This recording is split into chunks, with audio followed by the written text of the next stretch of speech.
Federico Chiesa just signed for Liverpool, £12 million. So in this video we are going to discuss, can he break that 30 plus year Premier League Italian curse? Now, am I going to sit here and pretend I've watched Juventus for the last 4 years and tracked every bit of Chiesa's career?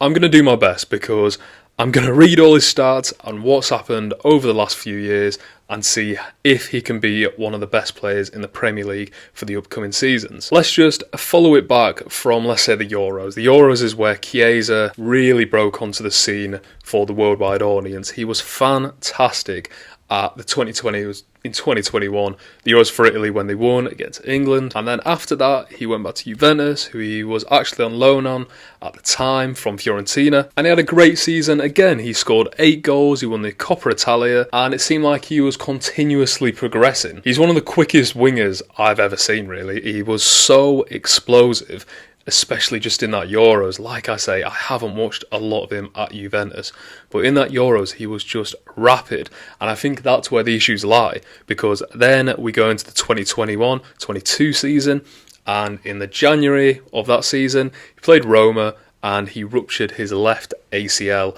which is just a huge blow for a player like that. Someone like a Toni Kroos, a Luka Modric, they don't need explosiveness. Their game isn't predicated on athleticism. Whereas Federico Chiesa, it is. He needs that pace to get round players. I'm not saying he's not a smart footballer, because he clearly is. However, he is a dynamic winger who needs that athleticism.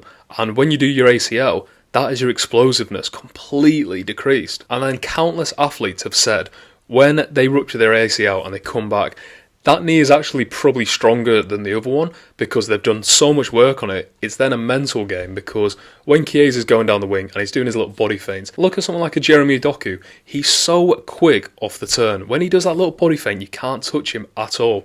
And if he did his ACL in, that will definitely be going through his mind, and I'm sure it has gone through Chiesa's mind over these last few years. But in that season, he only played 14 games, and in the following season, he was still somewhat recovering, and he only played 21 games. But then last season, he actually played as a bit of a second striker with Dusan Vlahovic. He scored 9 goals last year, so it wasn't a great tally, and he only scored 3 goals in the last 16 games of Juventus' campaign. But I think that takes us into his career at Liverpool, at least for the future now, because where are we expecting Chiesa to play? Right wing, I'd say right wing back up to Mo Salah. On the left wing, you've got Cody Gakpo and you've got Luis Diaz.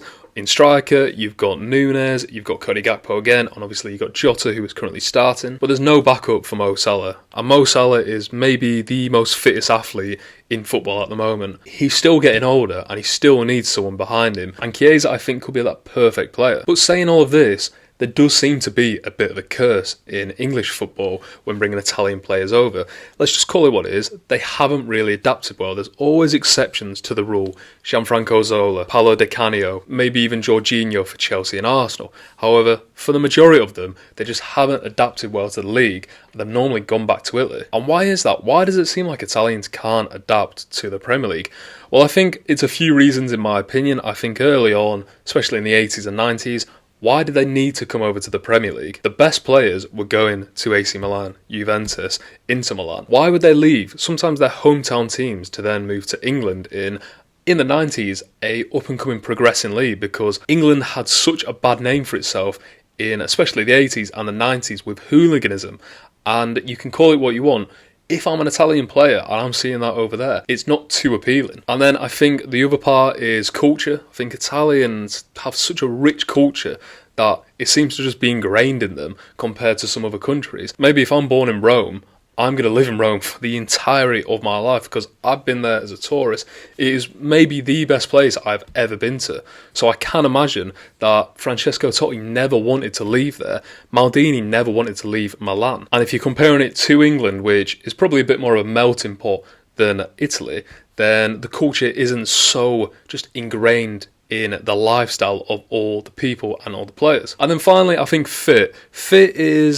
It's always a stereotypical thing that the Italian league was more defensive, more slower. And I don't think that's necessarily untrue, because if you look back at some Italian teams, they've been so defensive. They have lacked some sort of pace.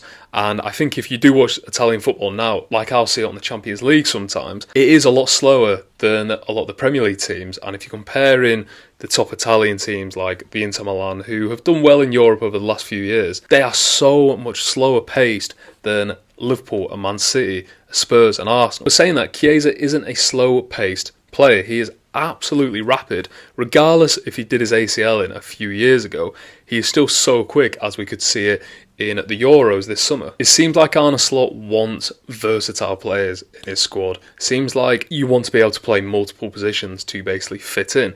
And if Chiesa can play right wing, left wing, and now striker, that is a huge plus for Liverpool, because let's face it, he's not going to start. Regardless of his pedigree as a player, he's not going to start over Jota, Diaz or Salah. And he'll even be fighting out with Gakpo and Nunes as well, because they're not far off starting. So he'll have a tough time. And I think this might be one of the issues that Chiesa faces and Liverpool face in this upcoming season, is basically playtime. Will Chiesa play enough games for him to feel at home? And I think yes, because Chiesa apparently is a very, very wide player. And seeing Arne Slot in the first few games of this season, that it seems like he likes the wide players staying out wide and hitting it quite low across the box, maybe something like Kyle Walker did at Man City under Pep Guardiola. He also seems to like players cutting inside, which I believe isn't one of Chiesa's main strong points. He seems to stay out wide quite a lot. But I think if you watch the Liverpool-Ipswich game, Mo Salah was quite wide for a lot of that game. And when Dominic Szoboszlai came into his own in the second half, that is when Liverpool started to play better. And if Chiesa is right on that wing and he allows Trent Alexander-Arnold to kind of undercut him and also Szoboszlai to get in the box more, then I think that could be really positive, especially when he's coming off the bench. Seeing his stats and just reading articles about him, it seems like his progressive passing is brilliant. I'll put this graph that I've found on the screen. And also his carry and dribble volume is also excellent. Seeing his ball retention quite high as well is very promising, because clearly Slot plays a very possession-orientated style, so you need to keep the ball in this Liverpool team. But I do think it can work. I do think that just his directness, from what I've seen from him as a player, can work for Liverpool, because that is what Liverpool have been about for so many years now, and it looks like it's continuing to be about this. It seems very janky at the moment. The Brentford game wasn't great, the Ipswich game wasn't great, but if you've seen the attacking wise, there is a lot going on that I haven't seen under Jurgen Klopp. But I suppose the biggest issues are his injury record and fitness, and obviously fitting into the team. Like I said, fitting into the team, I think it can work just with the amount of games Liverpool are going to play this season. And with fitness, apparently Arne Slot has been very good with players in the past, keeping them fit. Under Jurgen Klopp, I might be a bit more worried, just because I feel like the physical demands, maybe Chiesa's knees just won't be able to take it. But under physical performance coach Ruben Peters, it seems like a lot more attention is going into the fitness of players, because I think Liverpool last season, Salah missing 10 games. It seemed like it was a huge issue. But we'll see. Let me know what you think of Chiesa. Let me know if you think it's a lot, because it seems like it's a very small amount of money for the players. So if you're Italian, please let me know. Is this a good amount of money for him? Is it a bad amount of money for him? Should we be worried? I know he is on the last year of his contract, so obviously that's going to decrease the value slightly. But still, for a player who was bought for about, 50 million euros about 3 seasons ago, then seeing him now go for 12 million, it is sometimes alarming. I think it's a steal, but it is partly alarming. So let me know what you think. If you leave a like on this video, that'd be great. Comment, and if you subscribe to the channel, really appreciate it. But thanks for watching.